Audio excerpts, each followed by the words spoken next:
buntag na usab kanatong tanan. Talago na sa bang Dios karon nga kamuntagon sa diin kita makapadayon sa pagtuon sa iyang balaang pulong. Talago ng Dios kay siya matinumanon sa tong kinabuhi. Despite man siya realidad nga kita nagakapakyas isip mga anak kaniya apan ang Dios, pasalamat kita kay maayo gid siya. O gialaw pa niya nga mabuhi pa ta karong adlaw usa ka pribilehiyo nga dili tanan tao nakaambit nini nga pribilehiyo. O balay ko ng Dios, magapadayon kita karon. Welcome sa to nga pagtuon karon every morning. Kini inyo gihapon igsuon Brother Juan Juanito Lotod Arbiol makauban ninyo sa pipila ka minuto. O ang ako ang schedule diri sa radio is every Thursday and Friday. O makauban ko ninyo karon pipila lamang ka minuto and I hope ang Dios magapanalangin kanatong tanan. O by the way sa tong mga radio listeners, niya gihapon ang atong text line 0948-420-7130. Again sa tong mga radio listeners, kung basin na mo yung mga prayer requests, any concerns, mga pangutana nga gusto niyo ipaabot, feel free nga mag-contact mo ani nga number, text line 0948-420-7130. O karon nga buntag igala is tun-an nato or tubago nato kani nga pangutana common. How does suffering come? And nahuman na tanong last week sa taong nga series about victorious Christian living, and now bago na pod nga series ato nga pagatun-an common questions about Christian suffering, no? O dili nato na malimod sometimes sa taong life makapangutana ta nganong niabot man ni, and even no daghang mga tao ang nagapangutana gyud nganong naabot man na may suffering unsa man ni, sa unsang pamaagi manim ni abot nagsingabot sa tong kinabuhi. Mao ni atong tutukan karon higala kay mosugod kita sa dili ang atong kinabuhi is dili gid sayon ang kinabuhi, no? Even as a Christian, dili gid sayon ang kinabuhi. Naay mga panahon nga dili nato masabtan o mao na alang sa uban ang kinabuhi walay pulos. And no wonder makita nato nga naa gyud mga kaso, daghan mga kaso sa suicide, no? Ngano man kay para sa ubang tao life is meaningless. Pero sa ato nga mga Kristiyano is dili na mao. Life has a purpose and everything and all things work together for good. Ingon pa ang Bible. And now, the question is, how does suffering come? Let's pray. Father God in heaven, thank you Lord for this morning. Thank you Ginoo sa pagpukaw kanamo karon kabuntagon Amahan. Thank you nini nga pribilehiyo nga ang imong pulong Ginoo mapaabot sa mga kaanak kanimo o mga katawhan Lord God nga nagapaminaw silang radio. Please Lord, i-bless ang matag usa. Amahan, tabangi ko nga ang ako lang nga ma-share Ginoo ang imong nga pulong, dili ang ako ang pulong Lord God. O unta Ginoo ikaw mahimuot niini, panalangin ni ang tanan, ang nagapang-share, ang naga-engage.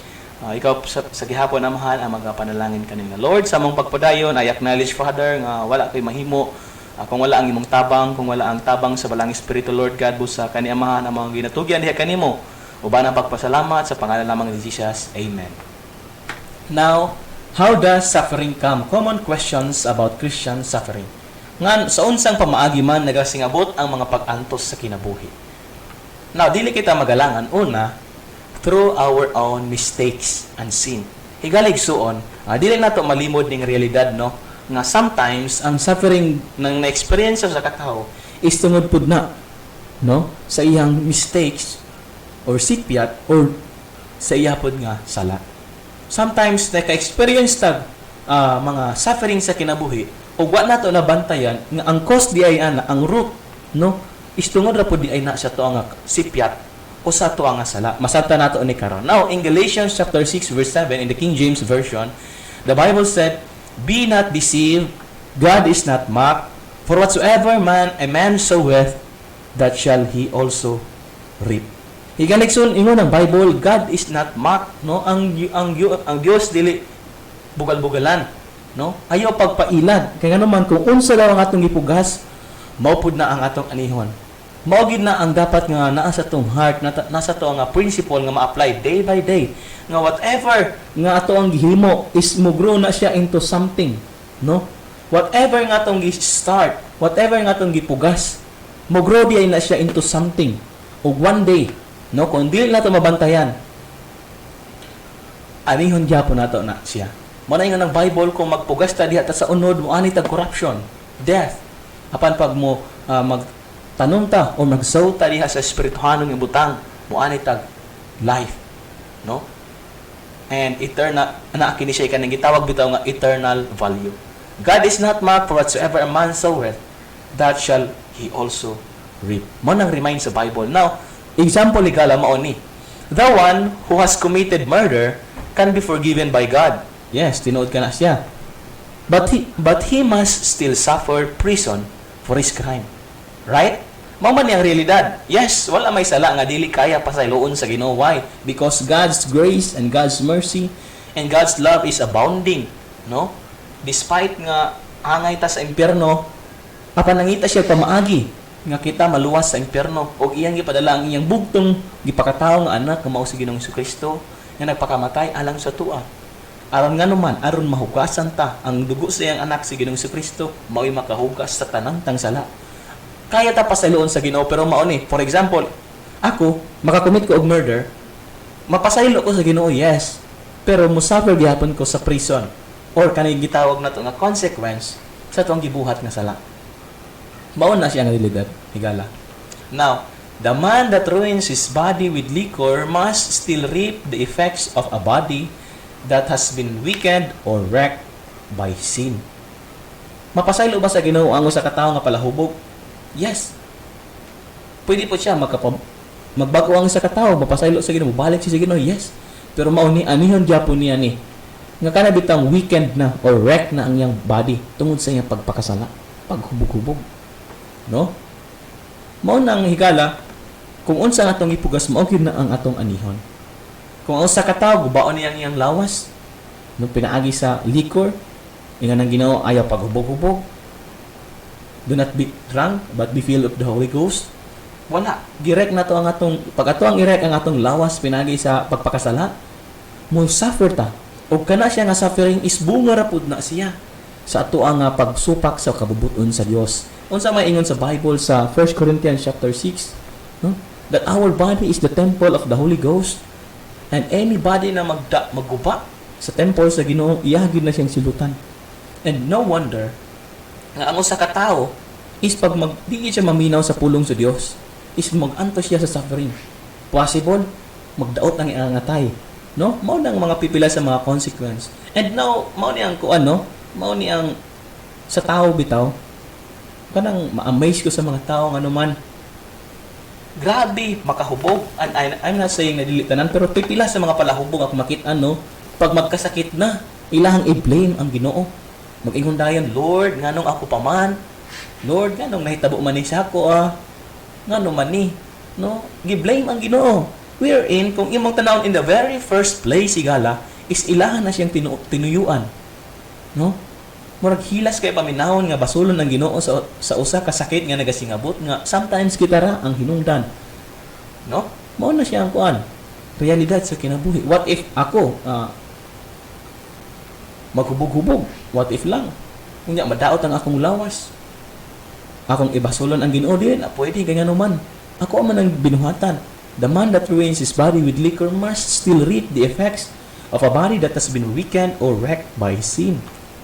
Now, kato nga mga suffering as effects ato nga mga sipiat, no? We fully accept even though this as from him, and search our hearts fully to repent and seek grace not to repeat these terrible things. Mao ni ang realidad digala. Nga katong mga suffering, no? Naingon ang Bible, be not unequally yoked with unbelievers. Mao nang ingon sa Bible.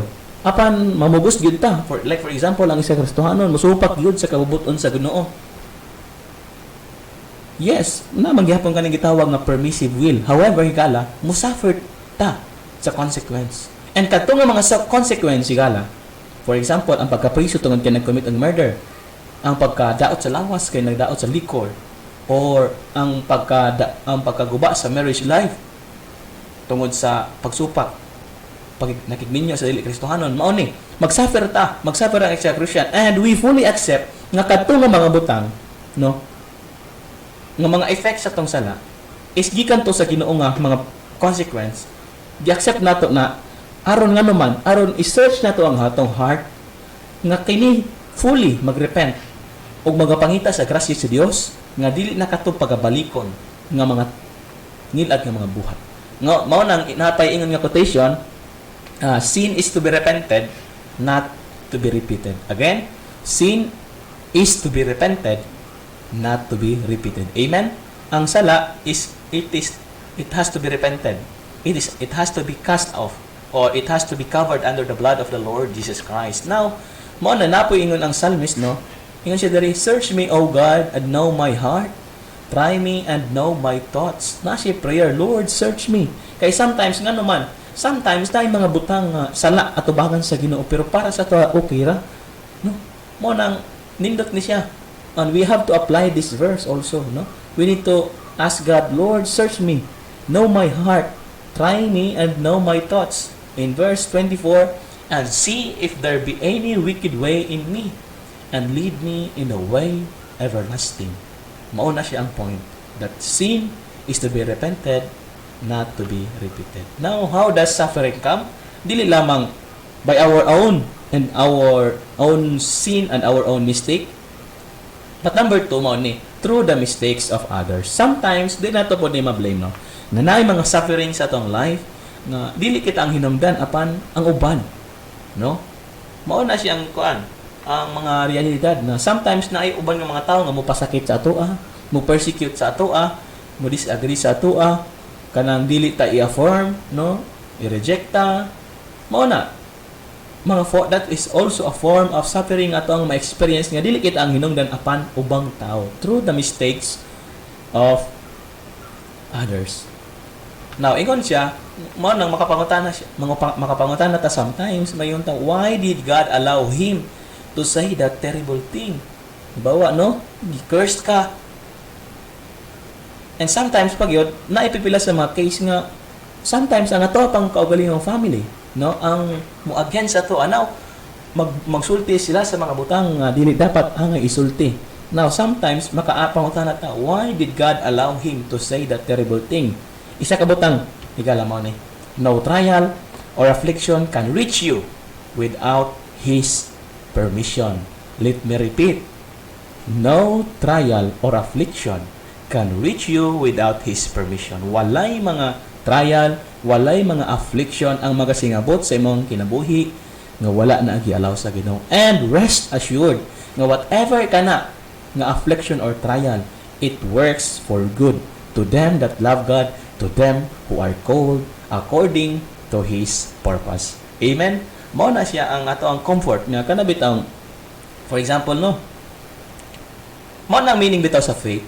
Kanang faith ba mao nang kung nagabasa ka sa gospel bitaw, makita nimo dito nga gi-commend gyud sa Ginoong Hesukristo kana bitaw kanang gitawag nga childlike faith. Now, don't get me wrong, childlike faith is different from childlike knowledge. No? God commended childlike faith.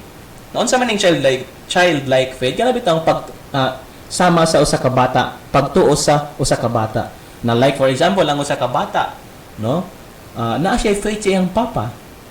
And then naa siya sa taas-taas nga kuan, like for example, taas-taas nga lamesa, nga nasa ubos ang iyang papa. Moingon ang papa, ambak na siya. Kaya nga naman, he has faith na siya pagtuo, na siya pagsalig sa iyang amahan. Nga naman, na siya pagsalig nga walay mahitabo kaniya nga unsa unless i-allow sa iyang papa. I mean, na siya pagsalig nga dili siya kung ano sa iyang papa, kanang dili siya ipahamak sa iyang papa. No? And sometimes, and not sometimes, most of the times, tayo mga bata nga kanabitang dili sometimes kasabot sa dili pa kasabot nganong gibawalan man ko ani ni mama, nganong dili man mosugot si mama ani, nganong dili man mosugot akong mama nga magbilar-bilar ko sa cellphone gabi, nganong gibawalan man ko. Sometimes dili ko kasabot pero muubay lang ko kay ngano man dili man ko ipahamak sa akong mama. Ingana unta dapat, no?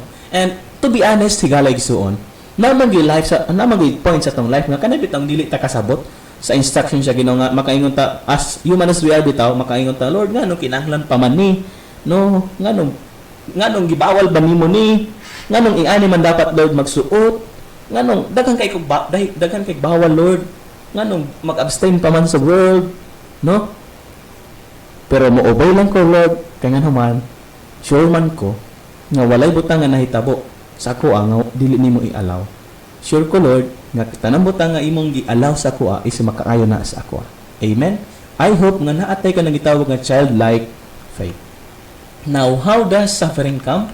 Dili lamang through the mistake of our own self, through our own sin, through others' sin or others' mistakes, but also number 3, through temptation. Sometimes nagasingabot ang mga pag-antos higala, pinagi na siya sa temptation. Now, unsa man ni siya? Ingon na Bible sa 1 Corinthians chapter 10, verse 13, the very common passage, no? Ingon siya diri, there hath no temptation taken you, but such as is common to men. But God is faithful, who will not suffer you to be tempted above that ye are able, but will with the temptation also make a way to escape that ye may be able to bear it. Amen? Kanindot sa verse igala. Kung imo nang ning i-claim nga verse, ato ang i-claim pag kanindot ani nga verse bitaw, nga kada bitaw walay temptation nga nagasingabot sa tong life. Nga sometimes no, when we are in suffering, ang atong flesh mura siya bitaw mag-ingon nga unfair man kayong kinabuhi nga nung ako may naka-experience ani murag bitaw feeling nato kita right na ka-experience ana nga suffering, not knowing na ingon ng Bible, there hath no temptation taken you but such as is common to men. Sometimes mo nang daghang mga tao ang na-lost hope, nag-suicide, in worst case scenario maugid na siya kay nga naman nagunaw na sila nga unfair ang life.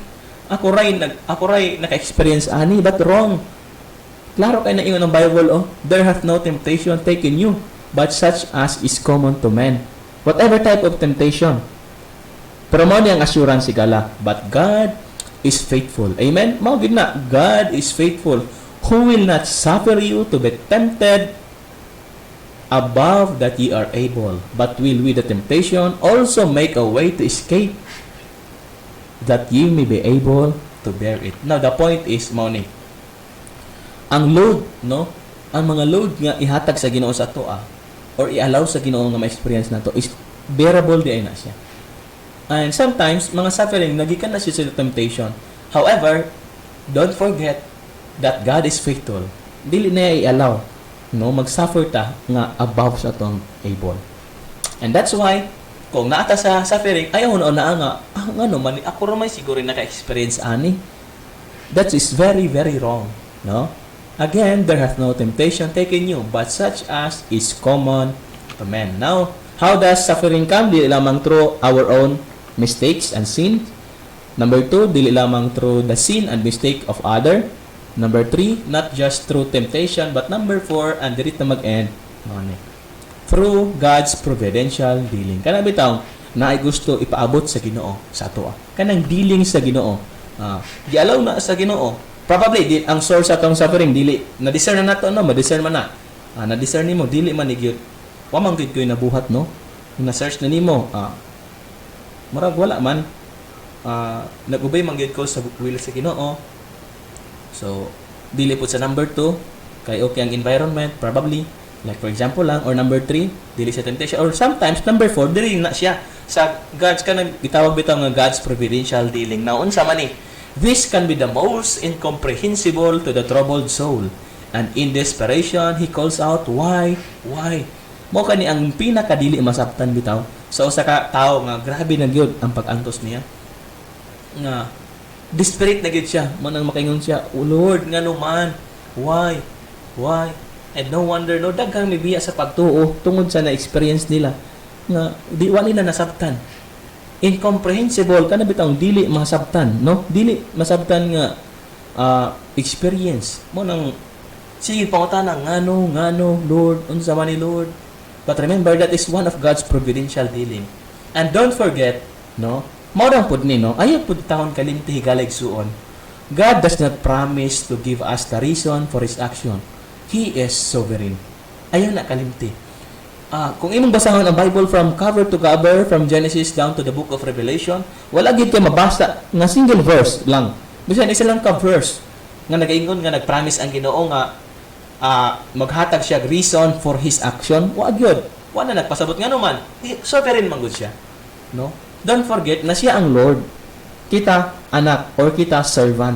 Therefore, wala po nagpromise ang Ginoo nga every action gyud niya i-explain pa niya sa tuwa, dili oblige, no? Dili obligado higala ang Ginoo nga iyang gyud nga i-explain ang iyang mga action. Dili obligado ang Ginoo niya na. Ngano man, he is sovereign. And now, how does suffering come? In summary, no? Through our own mistakes and sin, through the mistakes and sins of others, through temptation, through God's providential dealing. Now, lastly, hikala mo ni. Wala nag-promise ang Ginoo nga maghatag siya explanation sa tanang butang nga iyang gibuhat. Pero natay assurance, unsa man ning assurance? Natay assurance that even in deepest affliction, rest assured that He is loving Heavenly Father. Let me repeat. Wala man nag-promise ang Ginoo nga explain jud niya, dili pod oblige ang Ginoo, dili obligado ang Ginoo nga explain niya every details, every reason sa iyang action. Nga naman, He is sovereign. Pero timan don't forget, even in our deepest affliction, rest assured that He is loving Heavenly Father. Kanindot bitaw kanang naatay attitude bitaw, kanindot anang naatay attitude nga mag-ingon ta, Lord, sakit ba ni sa ako ang part, Lord? Deep affliction man pero ning salig yapon ko, Lord God, that even in this deep affliction, You are my loving Heavenly Father. No? Kanindot ana, no? Kung unta mo na ang ato ang mindset. Nga kanay bitang whatever ta nga moabot sa tong life, na ating gi-claim nato ning assurance nga, Lord, unsa man moabot sa akong life, rest assured nga mahigugma ang gyapon ka, Lord, nga akong langit nun nga amahan. How does suffering come? Mao na siya common questions about Christian suffering. I hope napadalanginan kita sa pulong sa Dios. Mag-pray kita. Ginoo, salamat sa imong pulong, Lord. Nag-remind ikaw kanamo nga naay upat ka pamaagi, Lord. Sa diin, Ginoo, nga nagasingabot ang suffering. Sometimes, Lord, it is by our own mistakes and sins. Sometimes, Lord, pinagi kini sa sala o kalapasan sa ubang tao. Sometimes, Lord, it is through temptation. And sometimes, Lord, it is by your providential dealings, Lord God, nga gusto nimo nga ma-enhance ang mga fellowship diha kanimo, Lord God. Salamat sa imong pulong, Lord. Panalangin ni kinay sa mga kinabuhi amahan, ma-apply na mo, Lord. In Jesus' name we pray. Amen.